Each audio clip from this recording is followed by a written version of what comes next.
sektor ng pangisdaan at aquaculture ay mahalagang haligi ng kabuhayan na may malaking papel sa pagtataguyod ng food security ng ating bansa. Silipin natin ang mga naging kaganapan sa press conference ng Department of Agriculture, Bureau of Fisheries and Aquatic Resources. Panoorin po natin ito. Hindi maikakaila ang papel ng sektor ng pangisdaan sa ekonomiya ng bansa.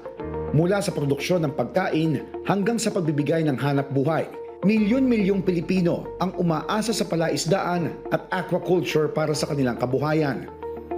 Sa ginanap na Year Starter Press Conference ng Department of Agriculture, Bureau of Fisheries and Aquatic Resources, nilahad ng ahensya ang mga mahahalagang tagumpay noong 2025, mula sa suporta sa mangingisda hanggang sa modernisasyon ng aquaculture, kasabay ng paglatag ng mga pangunahing plano at programang isusulong sa 2026 para higit pang palakasin ang sektor ng pangisdaan sa bansa.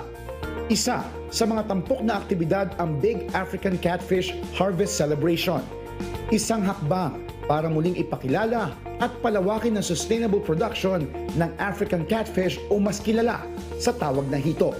Na patunayan natin na yan ba ay viable, profitable.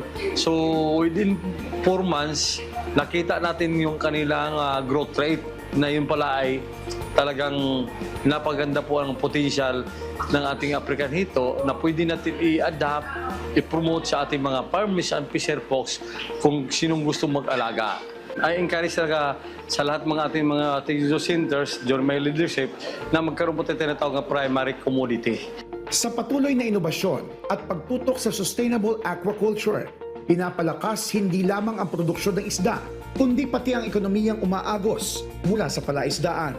Ang encourage sa inyo, kung may pinakamalapit na opisina po ng Bureau of Fisheries ay nandun po ating mga provincial fishery office, nandun ating regional offices na pwede yung lapitan para humingi ko kayo ng guidance po sa mga gusto mag-alaga po into aquaculture. Dahil sa bawat ani mula sa tubig, may pag-asang umaangat para sa mangingisda, para sa bansa at para sa bagong Pilipinas.